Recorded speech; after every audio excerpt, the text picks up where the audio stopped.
Magbabago yung tingin mo dyan. Pustahan tayo? Huwag na. Alam ko naman matatalo ka eh. Asus! Takot ka lang eh. Maniwala ka sa akin. Tama lahat ng sinabi ko. Ang ibig mong sabihin yan, sawa ka na sa ginagawa mo ngayon? Hindi naman sawa. Bored lang. Wala nang bago eh. Bakit hindi ka maghanap ng bago? Kailangan mo kang tagal dito para gumanda yung resume ko. Tsaka wala naman ako iba mapupuntahan kasi isa na itong model na sa pinakamaganda na pwede mong pasukan.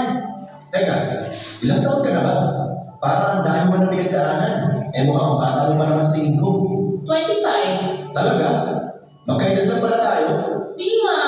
25 ka rin? Oo, kahit check mo ba ko? Hindi halata ah. Bakit? Ilang taon na ba ako sa tingin mo? Akala ko mid-30s ka na eh. Ang lala naman nun, baby face kaya ako. Sino naman nagsabi? Nanay mo? Oo. Bahala ka dyan. Teka. Saan ka pupunta? Babalik na ako sa kusina. Mag-aayos pa tayo para sa merienda buffet. Sumunod ka na lang pagkatapos mo dyan. Teka, sandali. Sasabay na ako.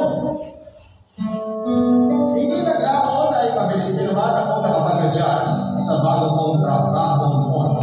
Kung sa restaurant ay sakalang kami magluluto tuwing may order, sa hotel ay hindi ka tinigil sa pagluluto dahil diretso ito mula umaga hanggang gabi mula Lunes hanggang Linggo. Unti-unti ay nagustuhan ko rin ang buhay sa kusina. Nakakaadik dahil kakaiba ang adrenaline rush na maharamdaman ko. Ang kulay kulay sky blue. Parang na gulay, kumakaya